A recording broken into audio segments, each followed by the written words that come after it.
अवस्थेमध्ये होतं। त्याच्या सगळ्या कायदेशीर प्रक्रिया टेक्निकल बाबी पूर्ण करून ते सुरू करण्यासाठी 5 वर्ष मला लागले, परंतु त्यामध्ये मला यश आलं।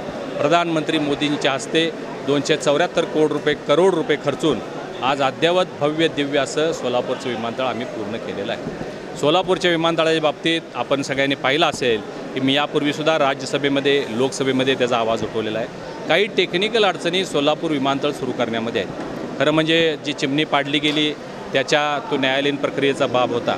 आज हा विमानतळ जुनं विमानतळ सुरू करायचं का नवीन, जुन्याची जागा कमी आहे का मोठ्याची जास्त आहे, जुन्यामध्ये परमिशन्स आणि त्याच्या कायदेशीर प्रक्रिया या सगळ्या पूर्ण करण्यासाठी एअरपोर्ट अथॉरिटीनं पुढाकार घेऊन त्याचे प्रपोजल बनवावं लागतात, त्याचे डिझाईन्स बनवावं लागतात।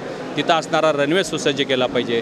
कमीत कमी त्याला 200-250 करोड रुपयेचा निधी लागेल। नुसतं विमानतळ चालू करतो म्हणून सुरू होऊ शकत नसतं। या सगळ्या कायदेशीर बाबी पूर्ण करण्याच्या दृष्टिकोनातून मी 1 वर्षानंतर म्हणलं नाही, 1 वर्षाच्या आत तिथून विमानसेवा सुरू होईल। जे आमचे उमेदवार रामभाऊ सातपुते यांनी इथं लोकांना अभिवचन दिलेलं आहे, ही निवडणूक झाल्या आम्ही दोघंही हवाई उड्डाण मंत्री ज्योतिरादित्य सिंधियाजी यांच्याकडे पाठपुरावा करून हे विमानतळ लवकर सुरू होईल यासाठी आम्ही प्रयत्न करणार आहोत। चिमणी पाडायच्या आधी राज्यामध्ये राजकीय द्वेषापोटीच कारवाई केली असल्याचं देखील बोललं जातं।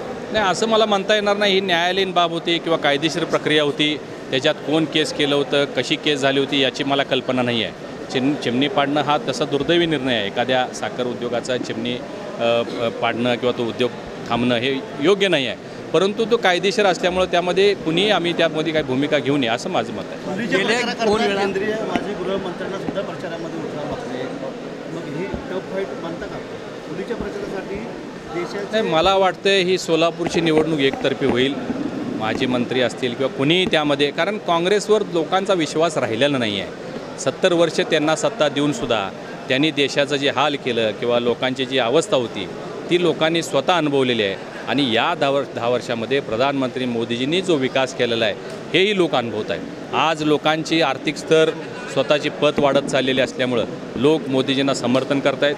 तुम्ही पाहिलं असेल की आज देशभरामध्ये प्रचंड प्रतिसाद त्यांना मिळतो आणि सोलापूरनं तर यापूर्वी 2 वेळा भाजपला साथ दिलेले, भाजपचे खासदार निवडून दिलेले आहेत। आणि मला विश्वास आहे, खात्री आहे की गत वेळेपेक्षासुद्धा यावर्षी एक 50,000 ते 1,00,000 मताधिक्य जास्त घेऊन राम सातपुते हे खासदार होते। आता आपण म्हणलं की 2 वेळा तुम्ही निवडून दिलेले गेले आहेत, ते देखील अनोळखी होते। आता आमदार म्हणून ह्यांचे आता उमेदवार म्हणून घोषित केले, याचा कुठेतरी भाजप पक्षाला फायदा होईल? निश्चित हे एक कर्तव्यदक्ष कर्तव्यनिष्ठ खासदार आहेत, होतकरू खासदार आहेत, युवा आहेत, तरुण आहेत। त्यांची वोकॅबिलिटी चांगली आहे, म्हणजे स्पीच चांगला आहे, त्यांची भूमिका प्रामाणिक आहे। फडणवीस साहेबांच्या ते जवळचे कार्यकर्ते आहेत आणि अशा एका गरीब कुटुंबातून ते आलेले आहेत, जे म्हणजे आपण विचार करू शकत नाही एवढ्या गरीब कुटुंबातून ते आलेले आहेत। त्यामुळे निश्चित त्यांना लोकांचं समर्थन मोठ्या प्रमाणात मिळेल याचा मला विश्वास आहे। सोलापूरमध्ये जिल्ह्यात नाही, बॅकलॉग राहिला म्हणता येणार नाही। मी तर म्हणेन की सोलापूरला थोडंसं जास्तच मिळालं आहे आणि आणखीन मिळालं पाहिजे। मी भविष्यामध्ये आता विधानसभेच्या निवडणुका आहेत, या विधानसभेच्या निवडणुका होण्याअगोदर केंद्र सरकारच्या वतीनं प्रत्येक राज्याला आता 50-50 हजार करोड रुपये देण्याची घोषणा बजेटमध्ये झालेली आहे। तुम्ही ऐकले असेल, मी स्वतः त्या बजेटला हजर होतो।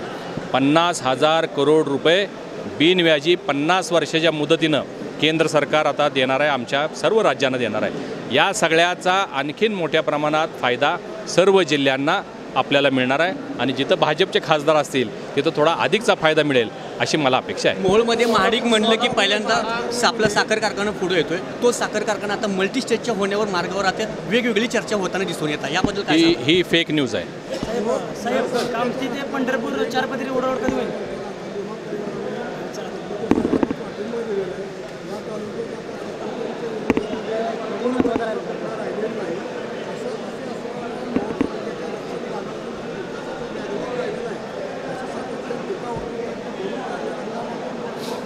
निश्चित तुम्ही सांगताय वस्तुस्थिती आहे। मोहोळ तालुक्यामध्ये मी सुद्धा माझ्या मनोगतामध्ये सांगितलं की काँग्रेसचे बूथसुद्धा लागणार नाहीत, कारण राष्ट्रवादीचे आमदार या ठिकाणी आहेत। विद्यमान आमदार असो, आम्ही असो, शिवसेना असो, आम्ही सगळे ताकदवाले लोक एका बाजूला आहे।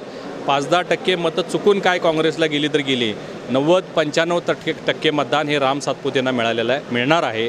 आणि भविष्यामध्ये जर लोकांची अशी काही भूमिका असेल की जो बॅकलॉग आहे किंवा अन्य काही कामं प्रलंबित असतील तर ती कामं पूर्ण करण्यासाठी राम सातपुते साहेब आहेत आणि मी त्यांच्यासोबत भविष्यामध्ये काम करेन। सोलापूर, माढा आणि बारामतीमध्ये पंढरपूरला विमानस्थळ कोणी दादांनी सांगितलंय सोलापूर, माढा आणि बारामती या 3 ठिकाणी आम्ही चमत्कार करू आणि तिन्ही पूजा आम्ही घेतणार.